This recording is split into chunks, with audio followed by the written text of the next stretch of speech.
Hi, and welcome to our third episode. Before we get going, I'd like to address something. Some people have called me edgy. That's nice. Some people have called me vulgar. And you know what? I like that too. What the I like cursing. It's my thing. I'm an edgy, vulgar If you don't like that, don't watch the show. If you find it insulting, well, I apologize. But if you find it insulting, then you have a reason to be insulted. So without further ado, let's get on with the show. Warning, the following program contains coarse language and potentially radical ideas about gender. So if you're at work, put your fucking headphones on. On this week's edition... But there's a collective insanity going on right now with the Baldwins.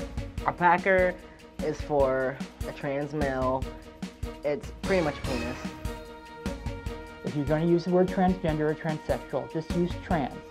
If you're going to type it, put an asterisk after it. Is Macklemore, how he's very LGBT friendly, he's straight identifying, but he completely accepts himself as an ally. I'm Sallie Walsh. I am a member of this community, and I wanted to sort of do an introduction of myself.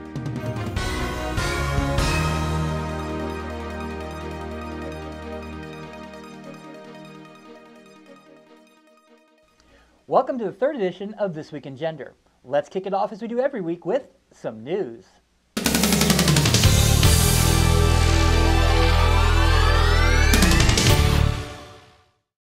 Okay, let's kick it off with some good news. California. Let's have a cheer, folks. Yeah! California has invalidated enough signatures on the proposed ballot measure to reverse the transgendered student access law that it has failed. They only got 480,000 of the 505,000 signatures they needed. Now, this coalition of Christian groups called Privacy for All Students has vowed to keep on fighting.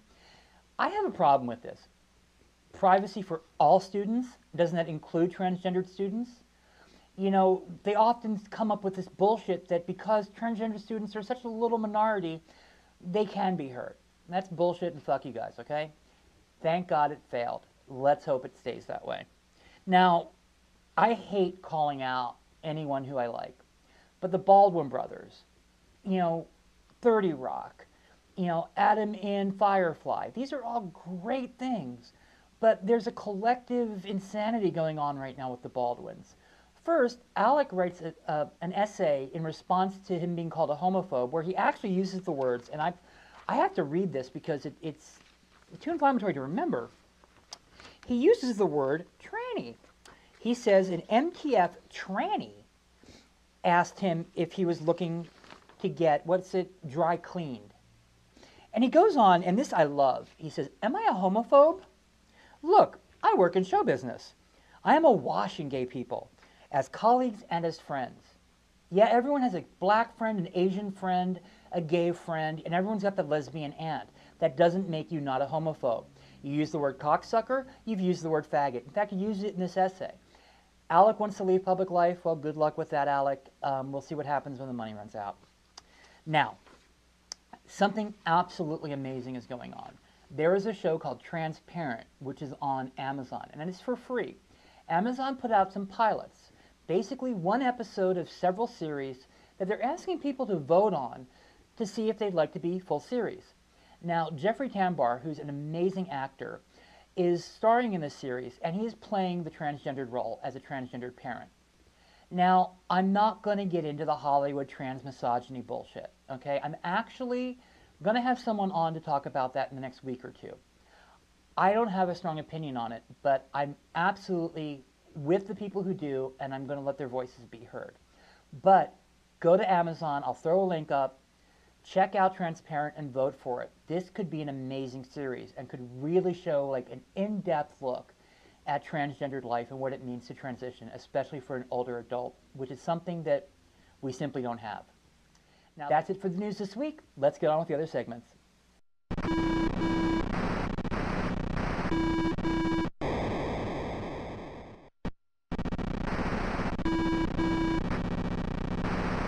Hi, this is Rashod Brown. Starting off a business, and I'm making packers and breast forms. And for those of you who don't know what packers and breast forms are, A packer is for a trans male. It's pretty much a penis. It's a fake penis. You put in your pants, and you can pack with it. I myself have the 3-in-1, which is I can pack, I can pee out of it, and I can play. I'm not making those yet because they're patented. And for the breast forms, which is for the trans women, their breast forms. They're made. Both of mine are going to be made out of silicone. And the reason why I started doing this is because I was looking around online and I found out that they are expensive. The cheapest one that I found is $14, and that's for the knockoff brands and stuff like that. Mine, they're going to be made with molded from real penises and real breasts, which, I mean, how more lifelike can you get? But the reason why I started was because of that, and I wanted to help the community more. I'm a firm believer in, like, pay it forward.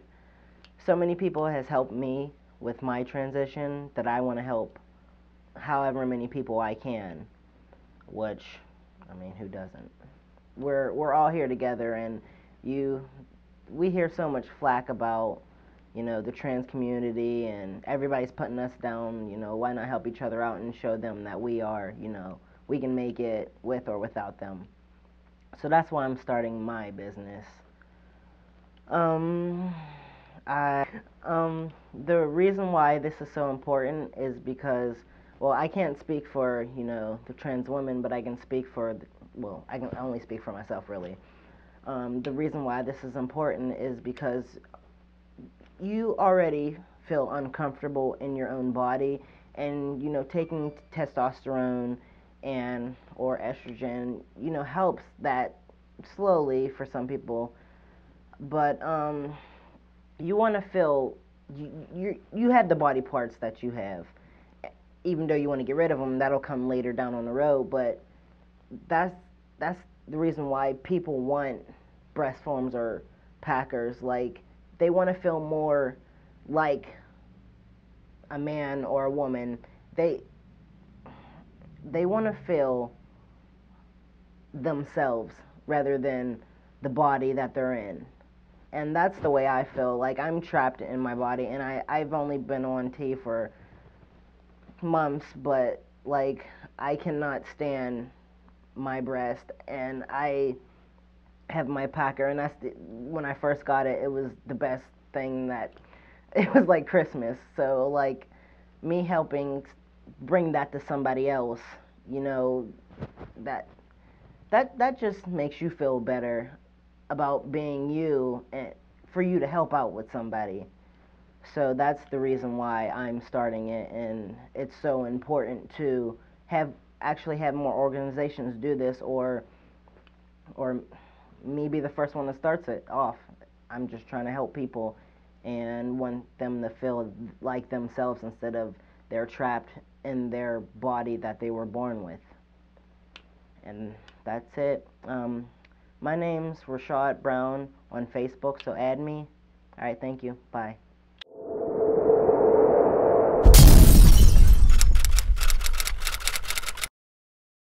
Hi, and welcome to this week's edition of Decimal Gender. Now, I've taken a personal oath not to infight in the trans community, so I'm not going to call anybody out specifically. I don't want to fight. I don't want to dig up dirt. However, a member of our community last week coined a phrase that I think is deadly: binary trans. Binary trans, meaning have the gender binary within the trans community. This is an old concept. This is a concept of the gender police. You're either woman enough or man enough. If you fall anywhere in between, you don't fit. Do we have room for this kind of stuff? No. Fuck it. People express along a spectrum. Many, many years ago, Kinsey came up with the Kinsey scale to describe people who are gay and lesbian. Kinsey 0 is you're absolutely positively straight and have never thought about the same sex. And a Kinsey 6 is you're absolutely positively gay and have never thought about the opposite sex. When you take sex ed education, they often point out that nobody's a 0 and nobody's a 6. In fact, when I took it, they had us go on separate sides of the room. Everyone who thought they were a 6 and everybody who thought they were a 0. By the end of the exercise, almost everyone was in the middle of the room, representing somewhere in the middle of the spectrum. As you know from the previous episodes, I do not identify as a binary female. I also don't identify as a binary male. My gender pronouns are feminine. I use the women's room. I have a vagina. I have tits, which I love. I grew these myself. They are my personal favorite things to play with. Did I say that? I said that. Oh well, truth hurts. Anyway, well, you know, Steve Martin said that if he was born with breasts, he'd never get anything done. He'd be playing with them all day. But that's another story.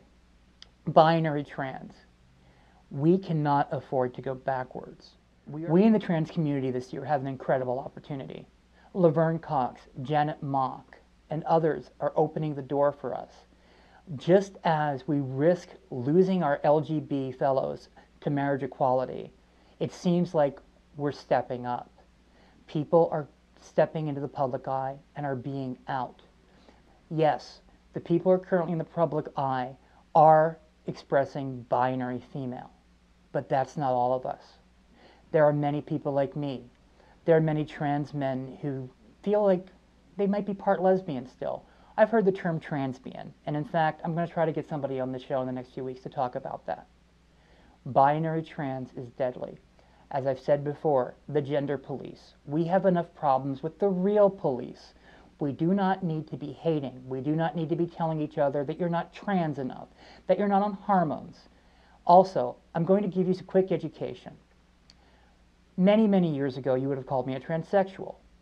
A few years ago, that would have changed to call me transgendered. Now, we're going to make it simple. I'll put them up right alongside me.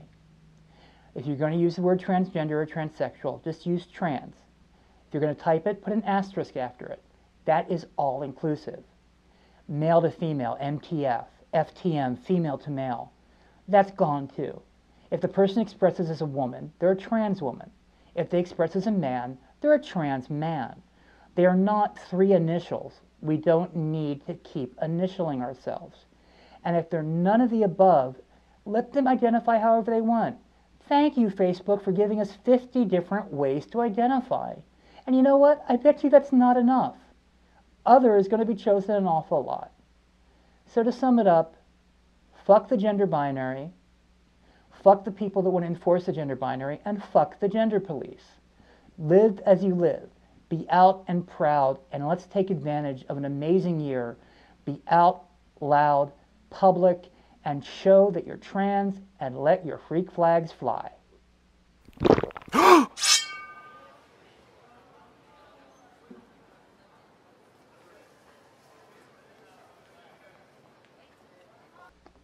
My name is Timothy Hernandez. I work with the Gay and Lesbian Community Center of Pittsburgh as the volunteer coordinator. I am a stage manager for the gender performance troupe Hot Metal Hardware. I am also one of their performers. I perform under both Deacon and Diana Frost. If anybody has ever been to a Hot Metal Hardware show, you've probably seen me as one of them running around. And I want to talk a little bit about allies inside the trans community, and not only the acceptance of allies in the trans community, but recognizing some of the issues that people have with allies. One of the more focal points is that I see nowadays is Macklemore, how he's very LGBT friendly, he's straight identifying, but he completely accepts himself as an ally. And I still hear bad-mouthing and look on Facebook and see different comments and news stories and stuff like that of people either bad-mouthing him or sitting there and going, well, he's not gay, so why does he care? From a fellow ally's point, I invest countless amounts of hours into helping and making sure that the events that I work with, trans or not, work smoothly. I am more deeply connected into the LGBT community than I am the straight community. The closest I have to straight friends are my coworkers at work. A lot of the people that I associate day to day, a lot of the people that I have the luxury of calling my belated family, are either trans identified, part of the LGBT community, or somewhere on the queer spectrum, where they don't necessarily either identify as one gender or another, or they don't recognize themselves to be, you know, one specific binary, either sexual orientation or gender orientation.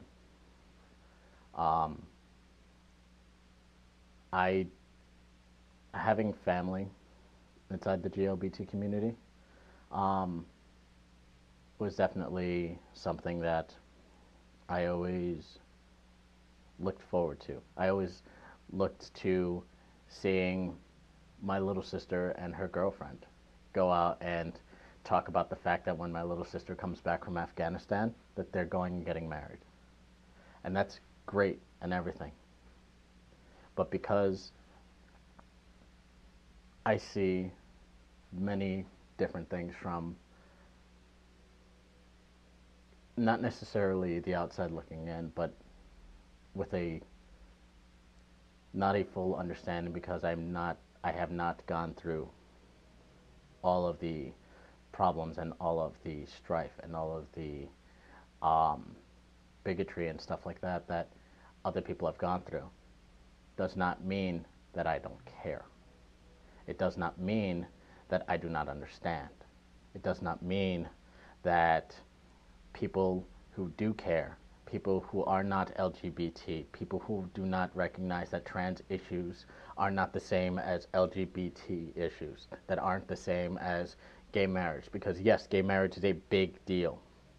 But the fact that I can look on the news and no matter what day it is, I can probably find an article of a trans person being denied services, find a trans person of being attacked, being kicked out of work, kicked out of home, kicked out of family for just expressing themselves the way they are.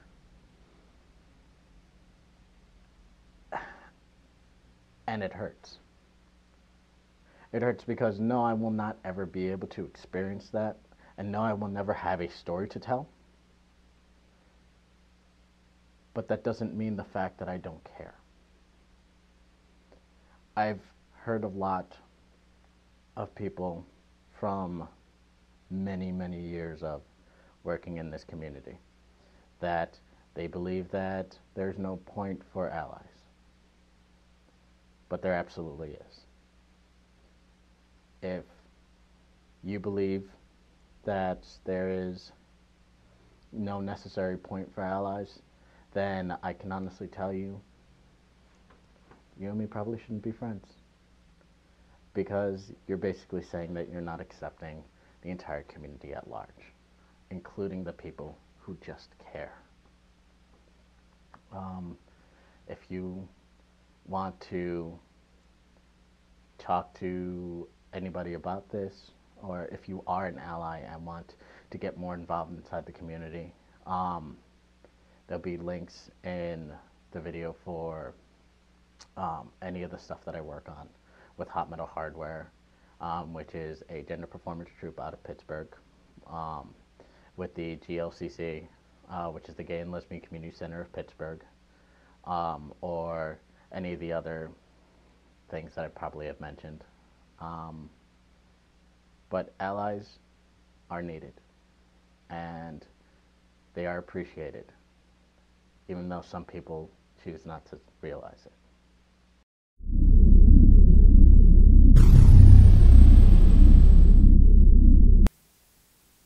Hi, my name's David Roman, and I'm a local Pittsburgh photographer here in Pittsburgh, Pennsylvania. My background really falls into the theater area, where I got my first undergraduate degree at Gannon University for theater. And then I continued on taking pictures throughout my life while living in New York City for about 15 years. I then decided I wanted to take it a little step further and branch off and take the photography more seriously and not just as a hobby. I finished at the Art Institute of Pittsburgh for an associate's degree in photography and then continued on to the Academy of Art in San Francisco to get my master's in photography. While doing those two degrees, I focused a lot on taking portraits and pictures of people in the trans community. Not just the trans community, but the LGBT community overall. I did a portfolio piece focusing on the trans community, and it wasn't just to do something that I thought needed to get done. I have seen some people do some of this work before. My style of photography is a little bit different. One person who did influence me a lot was the 1970s film photographer Nan Goldin. She had a lot of good New York City street photography and club scene photography that she had taken back in the day. She was definitely an influence. But I wanted to do this because of the interest that I had in the trans community, and the people that approached me to take their portraits really wanted to, uncover who they were in their new skin. And just put themselves out there in a way where they didn't have to make a scene or go above and beyond to prove that they were now somebody else, whether they were just transitioning, just beginning to transition, or have already gone 100%. They really wanted to show different sides of their emotion, and I wanted to capture that through my photography. It really was an eye-opening piece for me, because sometimes in speaking to these people that I would take their photos of, they acted a certain way where, we didn't know each other too well at first, but then once the, lens opened up and the camera started clicking and they were feeling more comfortable about who they are and who they've become, a lot of people really made a big difference in the way they composed themselves. And when it was over, they felt, more comfortable, and they learned a little bit more about themselves in who they are as a person on the day that we were doing the shooting. I have about 20 people so far that I've taken their portraits of, and I'm looking to really expand on that. And when it gets to be closer to 50 to 60, I want to really just think about releasing it as a book and or showing it throughout the country in a gallery situation if I could. I really look forward to taking more pictures of people in the LGBT community, and I thank everybody who's already been a model for me so far. You can find my samples of photography both on Twitter and Facebook. I don't have a lot of those portraits up right now because they are models that they want to keep private for now until I get all the model releases. Then I'm going to put up a better gallery of those specific portraits of the LGBT community. But other than that, you can see me on Facebook at David A. Roman Photography. And you can see my other types of pictures that I take, such as the cityscapes that you're seeing each week here on this show.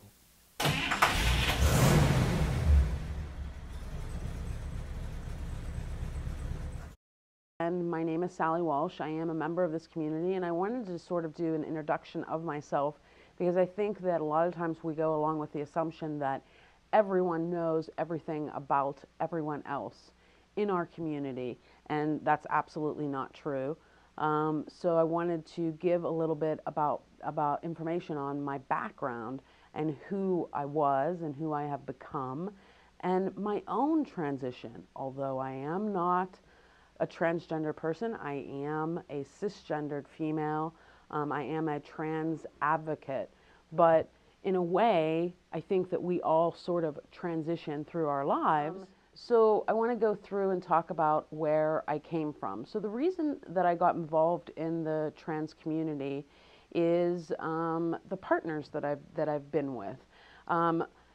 The folks that I have dated for at least the last 7 to 8 years have been genderqueer or trans men. So for me, it wasn't something that I had to figure out. It came to me pretty naturally. I don't know why. I kind of wish sometimes whenever I'm talking to partners that are struggling with things that I could kind of bottle where I came from and how how my acceptance was just there and it was something that was almost immediate. But if you were to talk to my previous partners, they would tell you that it was something that was just there for me. I knew things before I even knew what the words were. And I don't know if I'm explaining that properly, but before I studied and read books and looked things up on the internet, it was something that I just understood. And it was okay. And I don't know if that's because I truly feel that I love people because of who they are and not because of their genitalia or their pronouns or anything like that. But it was something that just came naturally to me. As far as my being a trans advocate, when I was with a partner of mine that was transitioning, I started to have some struggles. I needed to talk about things that I couldn't talk about with my partner, not because we didn't communicate well, because we did, but there were things that I was afraid of, and I needed someone to talk to about them, and I didn't want to scare my partner because I felt that he was going through a lot of things on his own. So I happened to be very, very blessed, and I had another good friend who was also dating a trans man who was newly transitioning, and we formed FTMQ Partners, which was a partner support group that essentially no longer exists, because it ran for about 3 years, and the need for it sort of ran out, but we'll talk about that in a minute because there's another new group that has just started. And after that, I just got very, very involved in the community. I started attending conferences.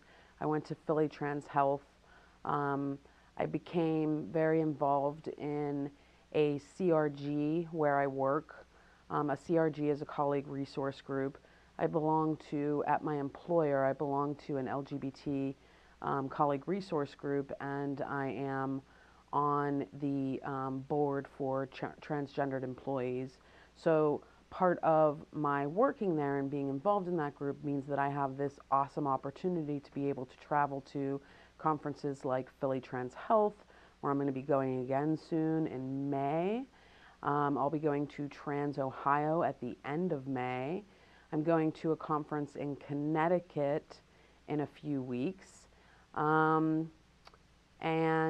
all of these opportunities that I've had have given me the opportunity to be able to educate other people and share my knowledge and the things that I've learned. And so I'm also part of something called Trans Pride Pittsburgh. We have a conference every year, and there's other parts of Trans Pride Pittsburgh. I'll talk more about that as we go on in episodes.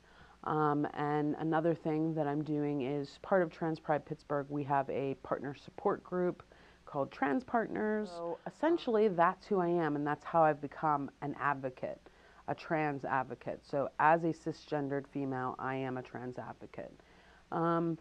I'm going to use this segment to talk about things that affect other trans partners, to talk about things that affect cisgendered people in a trans community, to talk about queer people in a trans community, all sorts of varying subjects, and also a lot of fun stuff too, because I love to talk about fashion and makeup and things like that. So if there are subjects that you want to talk about, just share them with me on here and let me know what you want to talk about and what you'd like to see me do.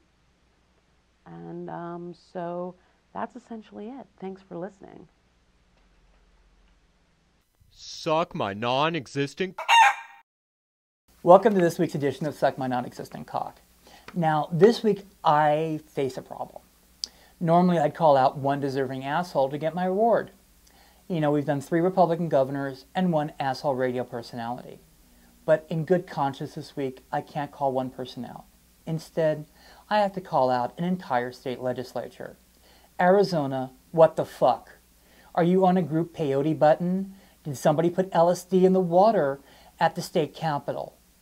They sponsored a bill called SB 1062, the Religious Freedom Restoration Act.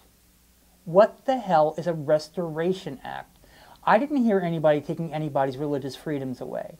Now, this bill would make it illegal to deny services to gay and lesbian people, and transgendered, of course, based on religious beliefs. So if you don't believe that gay and lesbian folks deserve to be around, you can tell us to go get fucked. Do the words Jim Crow mean anything to you? Do the words separate but equal mean anything to you? Hello? It's not the 50s, it's not the 60s. Motherfuckers, it's 2014, get a clue. This is the same state legislature that failed to pass bathroom legislation to make it illegal for people of transgendered history to use the appropriate bathrooms. Now, luckily, it appears that Jan Brewer, the governor of the state, is going to veto this bill. And by the time this airs on Thursday, hopefully I'll have text under me that says that it was vetoed. John McCain, other Republican senators and representatives have all said this is stupid and it must be vetoed. Even 3 of the original supporters of the bill in the Arizona State Legislature have come out against their own bill. Arizona has become the testing ground for right-wing legislative bullshit. This is idiotic. What does the state want? Do they want to become the pariah of the country? I don't get it. So from the depths of my soul, from the deepest part of my heart, Arizona legislatures, please suck my non-existent cock. That's it for this week. We'll catch you next week. Have a good one. I'm serious. It was that small. Oh my god. Oh, hey. Okay, we gotta do this again. All right, look. If you didn't like what you saw tonight, go ahead and you can email me at fuckyou@thisweekingender.org. Now, if you have a comment or you like what you saw, Nancy@thisweekingender.org. Like me on Facebook, fb.com/thisweekingender for the show, fb.com/genderdances for the Gender Dances Project, which is a project that produces this show and other short films from the trans community. And of course, Dude, Where's My Chest? For deserving men raising money for their top surgeries. Click on the link, watch the promo, and give a few bucks. Catch you next week.